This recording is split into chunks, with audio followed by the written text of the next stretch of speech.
injustice for most of their adult lives. And so that's how they came here today. They started coming to the last symposium. They were all here, and they came on the program. And now they're here because they have a message to share. And this is not setting them up as experts, although in their fields, they are experts. And in the area of white supremacy, and really down to their bones understanding that we are a white supremacist society. They're experts at understanding that. All of you are also experts. You may not realize it, but we're experts at promoting and maintaining this system of white supremacy. If we didn't maintain it and support it through our hearts and minds every day, it would fade away, but it hasn't faded away. And we're here today to help it fade away. And I'd also like to introduce my co-host, again, Farrell Saunders, and he's going to talk about, he's going to set a framework. He's going to set the frame for understanding the historical roots and precedent of white supremacy. And also, we've also got to understand the creation of whiteness. So that's what Farrell will do today. Farrell? Yeah, thank you, Diane. I think that that's really important to be able to understand where we are now currently as a society and where we can move on from this point. Because in order to get to the contemporary stuff, you have to have the foundation. So to really understand the foundations of white supremacy, like you said, we have to first start with what is whiteness? Where does this concept come from? Where does any of this sort of stuff come from? And so if you're going to be talking about white supremacy, you really can go very far back to try to find a specific discernible point of where you can truly get into that history. But I usually tend to start around 1452. As 1452 is when the papal bull of Dum Diversas was signed by Pope Alexander V, which was a papal bull allowing for the King of Portugal to subject the Saracens and the pagans to indefinite servitude once captured. And it was the real jumping off point for what the triangle trade would become, which was, of course, started and mostly spearheaded by the Portuguese to begin with as a result of this decree throughout Christendom. You know, so that concept of whiteness and the European identity is really closely tied with Christendom because it is the borders of which were largely defined by where, you know, Christendom ended and either the pagans or the Muslims began. So that's why you see lots of borders throughout Eurasia, because Europe and Asia are the same landmass. You know, there's some mountains, there are a few natural boundaries, but for the most part it's the same landmass, and largely where those distinctions are decided, like where Russia ends and where Asia begins, is based on those lines. That's where you have this checkbox of this is white, and past that becomes other, both to the east and to the south. And as a result of this being based around the laws and culture of this religion, this decree, which allowed for the permanent and indefinite subjugation of peoples, this is the first time it was based on specific race or specific religion and you know, European history. Because prior there's always been slavery everywhere in the world, but this is one of the first prime examples in which it's specifically based on race and religion. That's where it truly starts. And that comes from the same history of the Reconquista and choosing to fight against the first repelling the Muslim invaders from Spain, but then going down into Africa and then conquering Africa and continuing this same system. And then that got brought over to the Americas with much of the same thing.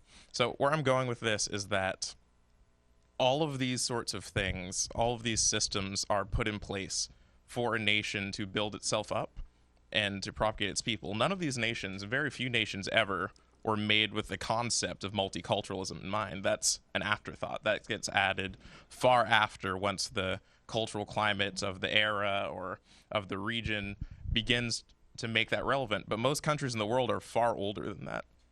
Most cultures in the world are far older than that. And those things all get added after. So a major concern in contemporary times about white supremacy is people tend to view white supremacy as an issue of extremist groups.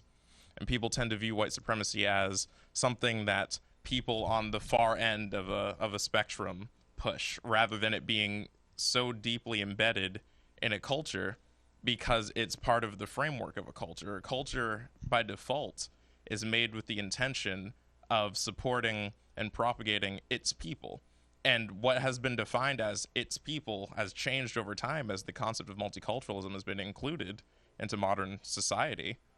But the foundations of society, which are not shaken, not removed, not broken, anything like that, those still are what they are. And so that's why you have this system of white supremacy so deep in the bedrock of what we consider modern Western society, because it was always made from the ground up to propagate that, because that's who, at its core, it still considers its people, regardless of who physically or geographically might live in whatever country in the modern day.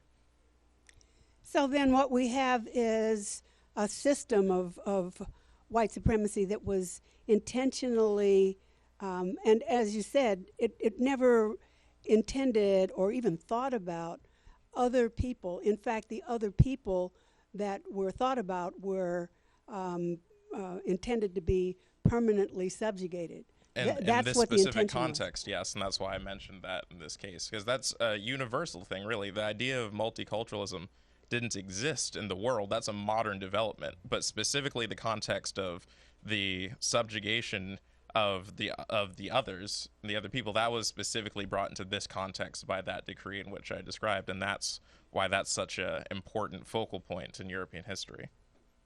And so that's where we are, kind of that's the basic history. And what has happened is essentially nothing has happened to shift that. We've got a papal bull that allowed Christianity to oppress and permanently, according to the papal bull of the time, take the people. And so that began to happen. And the part that makes it so difficult is that we've never, even through slavery and the aftermath of slavery, just looking at the context of the United States, we've never had a program, an intention, or something that came in that interrupted that and said, from this point forward, I mean, we've got some civil rights laws that came in later. But on a cultural level, it's still very much the same. So, yes, and so now what we have to do, what we see and what we've talked about here, I've talked about with the panel, is that, in fact, the Civil Rights Act of 1964 that brought about all these laws, housing laws and transportation laws and all the kind of civil rights laws that said you will not discriminate based on race. But what we did at that time was we said we can't change hearts and minds. And so we're going to change behavior through the laws. And we have been fairly effective doing that. But we've come to the end of that. We've come to the end of the efficacy of changing laws to make a change in our society. And now we have to, people have to change their own hearts and minds. And so what we are about is providing we're bringing the white supremacist structure that we live within out of the recesses, up from out of the invisibility, and we're making it visible. And we've got panelists here, and let's just start with the panelists. We're just going to start here from Larry. And so let me ask Larry, and let me ask each panelist, first, as I always do on my program, identify yourself racially, ethnically, and then talk about white supremacy and what that means to you, and what are the things that you have worked on that you would like to share. Larry? First of all, thank you for including me on this panel of this important topic. And I'm thankful as a Somervillian that this program exists and is broadcast. Number one. Number two, identify myself. I'm elderly, white, Jewish, European, school teacher, retired, history teacher. I spent most of my life teaching, dismantling the conventional narrative and trying to offer the alternative narrative, and teaching historiography as a way of understanding how history is written and for whom and so forth.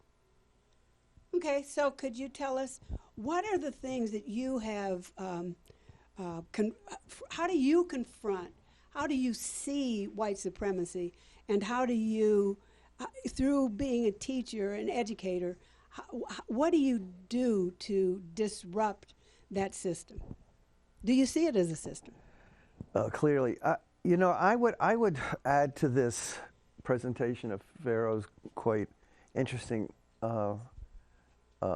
beginnings and context that he laid out, the whole issue of capitalism, and how the idea of grabbing Africans, enslaving them, and then grabbing land here to create an agricultural system of cotton production created American capitalism.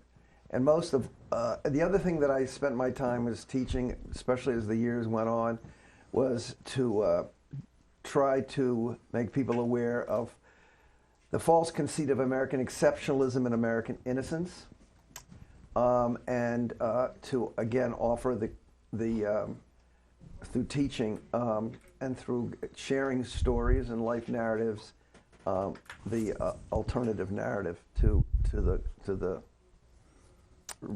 textbook narrative. What is Number that? one, what? What and what is Exceptionalism, American exceptionalism, American innocence.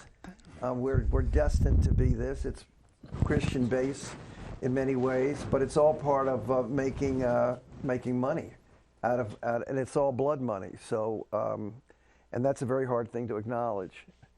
But you know, there's two parts to this problem. I think, as I was reflecting on how to present myself, one is, you know, to teach the history as we see it and understand it, and then to ask whoever we're teaching how they perceive the history. The second is what is my role? What is the best role for me? And I'm constantly re-examining the role of what my role should be. And I think we live in a very interesting and odd cultural moment right now, and that is that for all of our strongest intent and good faith effort does not matter very much. What matters is impact, and it's the perception of impact that our voice has on others, that our work has on others, that our role as a teacher has on others, and to try to understand that. And a lot of times, the perception of impact that we have is not what we intend that impact to be.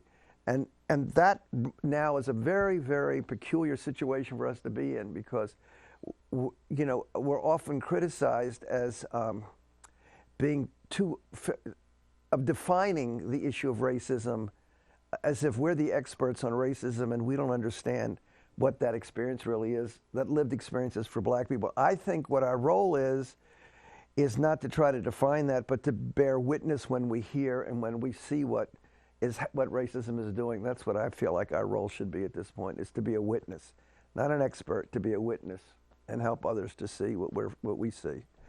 I think the other important thing is power and privilege. I'm writing my memoirs as an activist teacher, and one of the things that I begin with is that when I first started teaching, I fell into it accidentally. I didn't know what black was. I didn't know that I didn't know what black was, and I didn't know that I needed to know what black was. And through teaching and the grace of the students in the community I was teaching in, I started to learn it. But what I didn't understand even then, and was a greater impediment, it took me a long time to realize, is what white is, right? And what my whiteness and privilege is. So I think besides bearing witness, we have to constantly, as activists, to acknowledge and white people. As a white person, our privilege, right? And the power that we have, regardless of whether we feel it or whether we want it to be who we are. It is who we are. It is embedded in our culture. And the difference for each of us is when someone says, I'm not a racist, the flag should go up. The question is, I'm a racist, and I'm trying to work every way I know how to dismantle it. I'm Bill Cavallini. I'm a white male. I'm 75 years old. I am Italian-American heritage on both sides. I grew up in the Bronx in New York City. I was a cab driver in Cambridge for 33 years.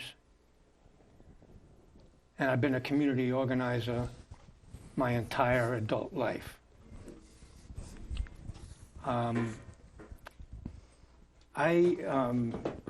Larry said a lot of what I covered a lot of bases. Repeat it, that's fine. But I would like to talk about my own personal experience as a cab driver, particularly. The advantages of having a white skin, driving a cab, is pretty. You can't get away from it. It's very right out there in front of your face. When you talk with your fellow drivers, you hear the racism and the stereotyping. I found myself not confronting that at all in the first several years of my cab driving. I found myself actually taking advantage knowledgeably of my white skin when a white dispatcher would jump over black drivers and brown drivers who had arrived to the waiting room before me, and I would take the cab. I wouldn't confront the white dispatcher. I wouldn't say anything to the black and brown drivers that I had really taken advantage of because of my white skin.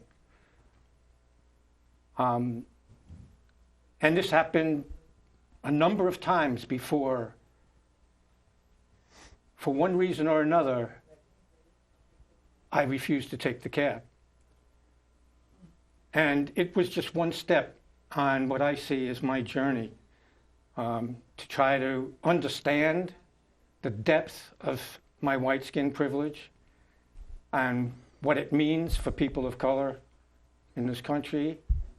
And I took my growing awareness into my community organizing work over the years, whether it was organizing tenants or organizing against MIT expansion and gentrification in Cambridge, and now as the vice chair of the neighborhood council in Union Square over Union Square development. I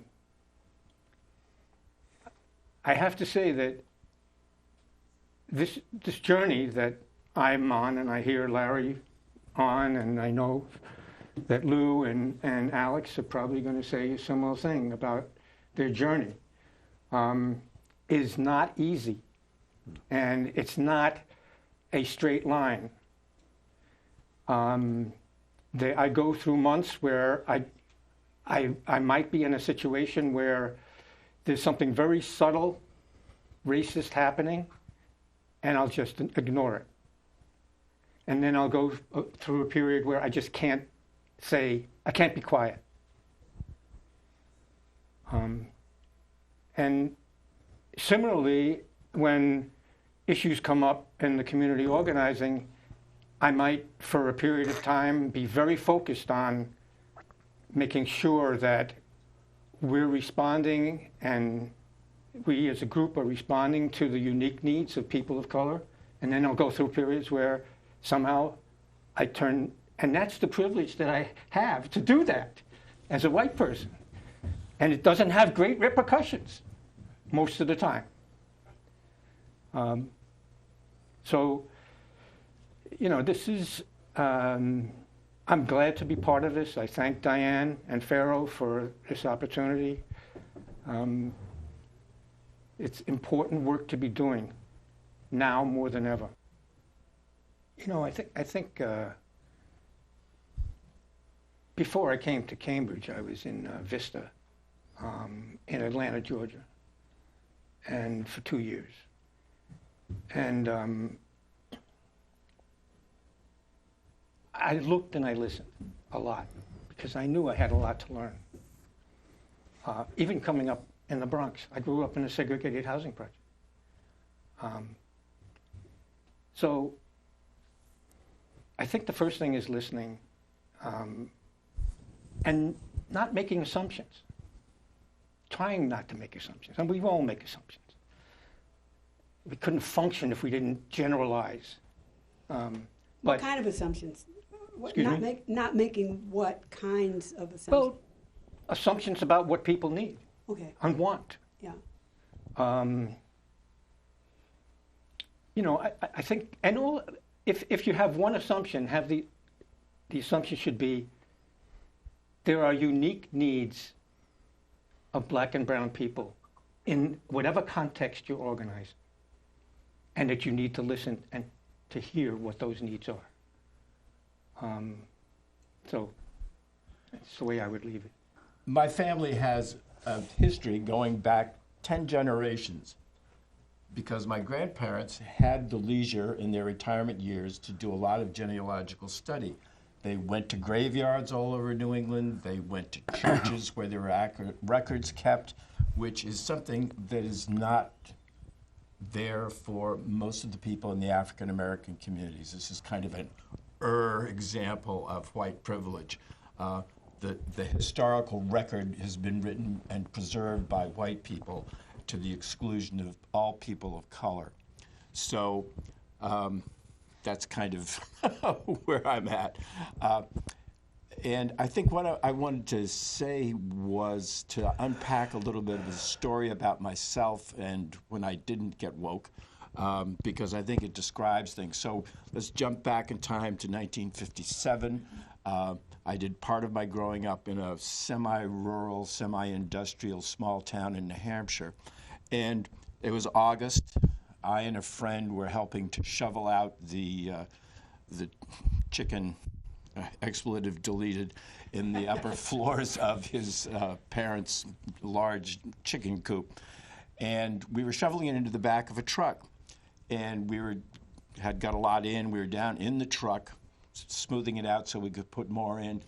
And we were talking Amos and Andy, which had been a radio show where black people stereotypically were portrayed by white actors. And then when it went on television, which is kind of when I joined in, it was actually African-American actors, but they preserved the stereotypes. So we were blah, blah, blah, blah at each other. And all of a sudden, my friend froze. He was looking towards the back of the truck, which was open to the farmyard. And I looked around, and there was the county agent, a guy named Gene, and this very tall, very elegant, very black person in a suit and tie standing next to Gene.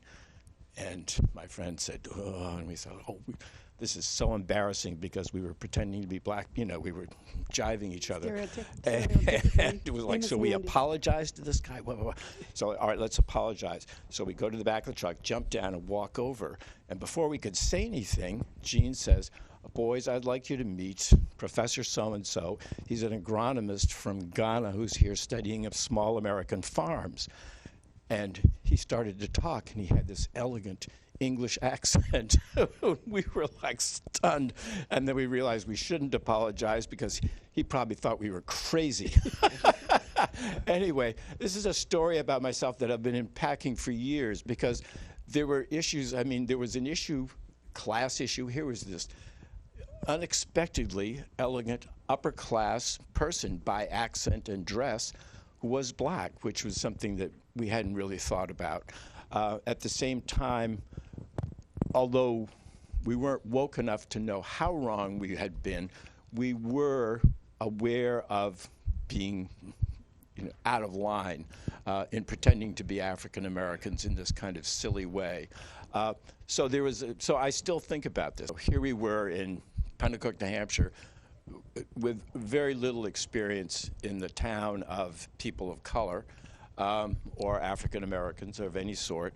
So we were, at the same time, through the media, there was the civil rights movement unfolding in black and white on television, night after night, through the period of our adolescence.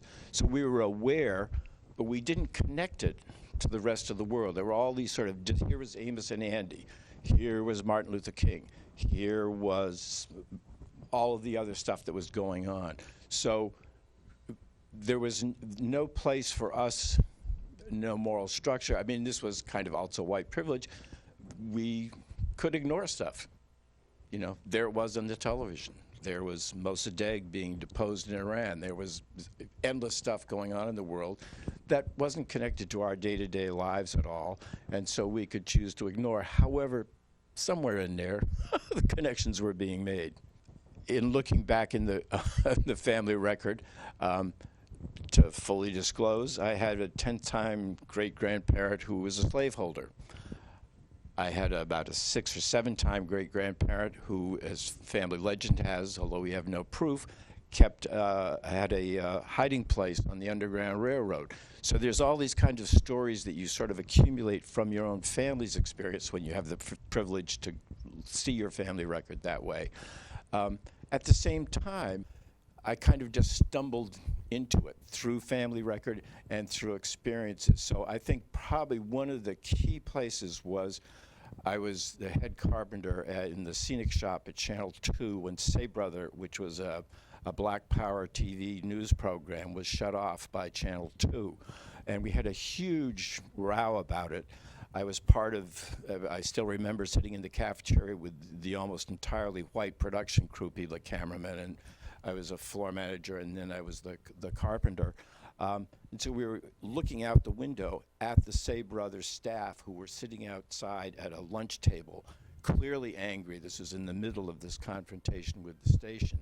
And we were all talking, and we felt that they had been treated badly. So we had a big discussion about what do we do? How do we react? Do we go on strike? We weren't a union, but we could take some kind of action against management to sort of express solidarity.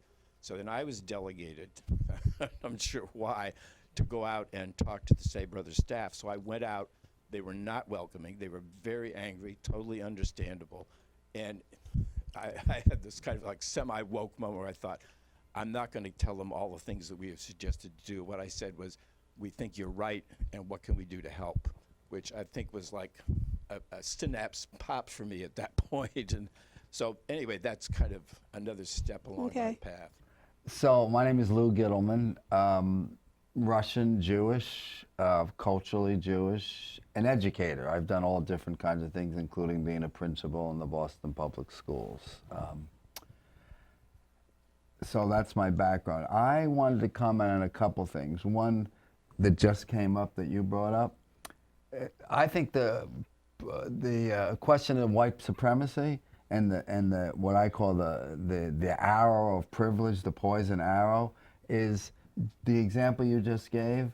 Like, black folk can't win on either side of the question of being elegant. So if you sound white and intelligent, then you sound intelligent. There's you should look on YouTube sometimes. And I think her name is Kia Davis, and I know I've spoken about this before. She says, white people say gargantuan. I say big as shit. Now, is she not as articulate? Yes, she is as articulate. And so there's, even within the contradiction of language, there's this horrible, horrible thing of, you know, you'll be intelligent. You know, you're really a smart black person, right? Because you articulated the way white people feel comfortable in the articulation. On the other hand, you do have Amos and Andy where people are being made fun of. It's like you can't win. That's the viciousness of white privilege, and for black folk in particular. And I think it's true of people of color, but black folk have a particular, you know, they were brought here as slaves. That's a very different oppression than everybody else. So I just wanted to say that. So, and I was thinking about what to say, and so I wanted to give some examples. I think that's the best way to do it. On the two examples, and some people have heard these, of privilege. I had a young black man come to me, he had long dreads. This was in the 90s. He was going to take an internship at a law firm. And he said to me, Mr. G, that's what they called me, should I cut my dreads? Like, can I say hell? You can? Okay, you can't say hell either. Just say heck. Heck. Okay, we can do that. That's just so white. I don't know. Oh, yeah, it is, it is. I said to him, I don't know what to say here. Like, cut your dreads? Oh, that's really great. You're going to cut your culture, or leave your dreads and maybe you won't get a job. Maybe you won't get the internship because of the way they look at you. So there was a good example. Like, my privilege is I wear earrings, right? I could just take these earrings off. I can look as white as everybody else. Maybe not act as calm as everybody else, but I know how to code switch pretty quickly. You can code switch, but you can't code switch your color or your hair. So that was him taking away his whole culture. Now, the good news is, he kept his dreads, he got the internship, he is a lawyer now, right? And this is a kid from Roxbury, great story. Now here's my story about what I did, where I think it comes out about coded language. I was working with a black teacher, I was his supervisor, and he was not doing a good job. He really was doing a terrible job. He was doing a disservice to the young people, and we had had many discussions about what he was doing and what he wasn't doing. But at one point in the discussion, I said to him, Jomo, you are being so lazy, it's beyond belief to me. And to say lazy as a white man to a black man is just so heavily coded that it doesn't matter that I wasn't directing him particularly at him, but in that moment I had lost complete consciousness. There were lots of other ways to say, I could have said, you're not doing your job, you're really letting these kids down, let me show you all the reasons. But that came out of me because I wasn't actually thinking about anything except that situation. So that's me on a personal level. On a more kind of quote, the political level, I do think there are things that we can support, and at different times they mean different things. So for instance, in Boston, when I was a principal, they did the layoffs, and who gets laid off, right? Black folk and young folk. So my school looked very different before that. So the idea of, quote, super seniority, the idea of like, we're seeing that there's actual privilege in this society and that we can take a political stand, on a personal and a political level. And then in this new movement, though, the Democratic Party does not want to talk about climate change. Have you all seen that? They won't even debate it now. But given what's going on in society, there is this question of climate change, and then there's the question of how it affects particularly people of color and what that looks like. So that when you're in a movement, and I agree with everything everybody else said, by the way, in terms of listening, but raising these issues where privilege and race comes out I think is really important. So it's on a personal level, noticing it, and then on political level, where are there elements where I need to be able to say, I need to take a stand here, and that stand may not be comfortable for a lot of folks, but it's still the right thing to do. There's something I've been thinking about a lot lately, and this conversation is only reinforcing it. Excuse me. Allergies. One other thing I forgot to self-identify is that I'm gay, and today is the 50th anniversary of Stonewall. Yeah, thank you. And see, we're could be we're down getting there. old. Could be down there. Fast. But one thing that's happening right now, and this is where I'm going with this, is that there's a group of white men that want to have a straight pride parade. And I want to talk about that because this is, I think, one of the biggest problems, and this has to do with white people confronting white people about their racism, right? One of the fastest things that happens when we do this is we without intending to do it, we're playing the blame, shame, judgment game.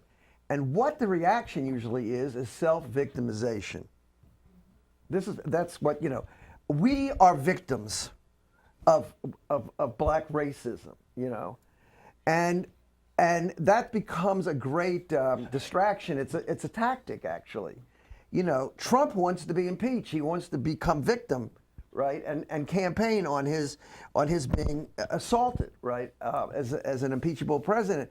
This business of white people assuming that we're the victims now of all of this wokeness is something we have to be really, really careful about and confront, right? And that, I think, it's a real challenge And I'm seeing this in the work we're doing more and more.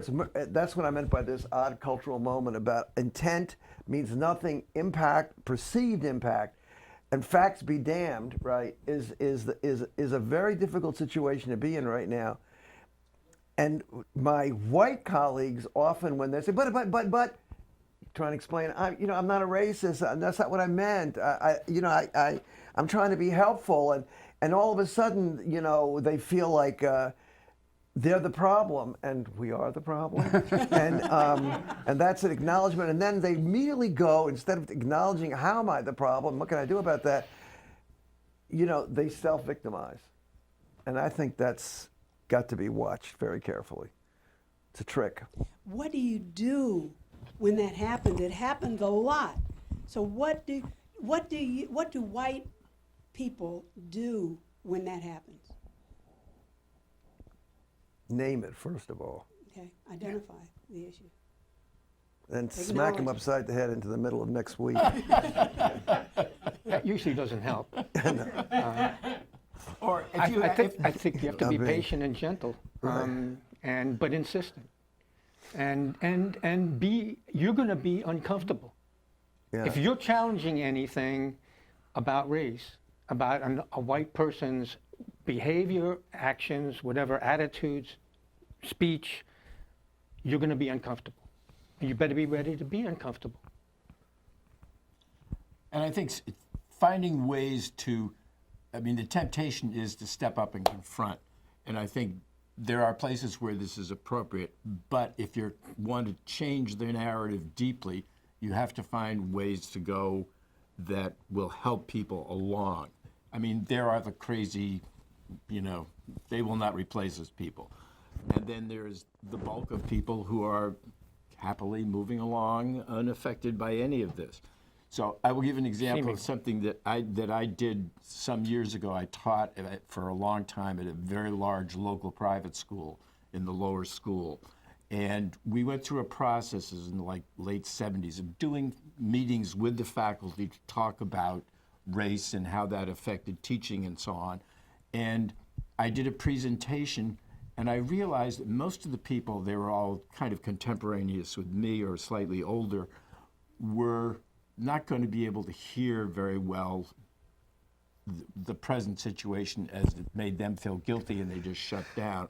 So in looking at stereotypes, I brought in a bunch of cartoons that had been made during World War II with Japanese people with big glasses and buck teeth, and they were really horrible. And so I said, here's how somebody, and then we had a number of Japanese children in the school, in the lower school, and I said, how does this affect us? So skip ahead a few weeks, and one of the teachers comes to me and says, and she was a difficult person, I was reading, it was Rabbit Hill by Robert Lawson. Lovely story, except in the middle of it, there is this Aunt Jemima character doing kind of the Amos and Andy thing in the book. And she said, I was reading this to my class, and she said, I looked out and there was so-and-so and so-and-so, 2 black children in her class. She said, I can't read this anymore. Thank you. So I felt like by shifting the narrative away from what they expected, it was equally bad what we did with the Japanese, but it reset things so that they could think about it. Thank you. Luke? Yeah, this is a really difficult one to fully, what's the best way to do it. I think it does. I think you got to vibe with different people. Like if you're just straight up racist, then we're going to have a different kind of discussion, and I could tell stories about having those kind. But those aren't the people we're really talking about. The 35% who are the Trump base, I'm not having it with them. That's just a different crowd. But for honest white people who have this fragility about being exposed, oh my God, I have these racist ideas, or I act in racist ways. I think it is, you don't want to shame them, but you want to have a difficult conversation. And that means pointing it out in concrete ways. Because if you point out in abstract ways, like, well, you have privilege, you know that. That doesn't mean anything to somebody. It's when you can root it either in their experience or other experiences where they could see it. So, It was something simple like, have you had the talk with your son or daughter about when a cop stops you? I mean, have you had that talk, Larry? And most white people are going to say, no, I have never had that talk. Wonder what that's all about, that you haven't had that talk. So, and so it's those kind of examples that you can root in real people's experience. And some people are going to say, yeah, and so what do you want me to do about it? Now, that's another discussion. But if I'm talking about rooting it and helping people see something, that's what I'm going to do. There are any number of examples like that, right, that we could come up with. And that still doesn't take it far enough, right? But that's the beginning of a discussion about it. So we're just about at the end of the time. So as I'm listening, I wanted to add, I always want to add something here. And so listen to this. Now, I'm not white, but I have worked in, I was very angry as a young person all the way up for a long time. And so one of the biggest takeaways that I have is that when you're working with people and you've got a group of people, just say this group that's here today, interested, and then people tend to say, as you say, okay, now we've got this issue. Now how do we address that? And then people start to stand up and they say, you're preaching to the choir here. Don't talk to us. Need to get out there and talk to all those other people. So I don't believe that, to me, I mean, some people can spend their limited energy that they have on this earth going out and trying to reach the fringes. That's not my approach. My approach is here, us, and all of you. Let's become, we start small. We're a group, and we start to uncover and unpack our own racism. We start to uncover how we support and believe and think white supremacist thoughts, and then we let that spread out so that each of you then get that to understand that better, and you go home and around the dinner table, you bring up the conversation, and you start to bring in like-minded people. So that, to me, is bring in like-minded people and let all the like-minded people start to bring in other people. That let's not spend our limited energy on this earth trying to reach to the outskirts of the white supremacist movement. Thank you very much, and that is white supremacy. Where do we go from here? I hope you've heard some things that prompt you to hear some more things. Thank you. And let's talk about race.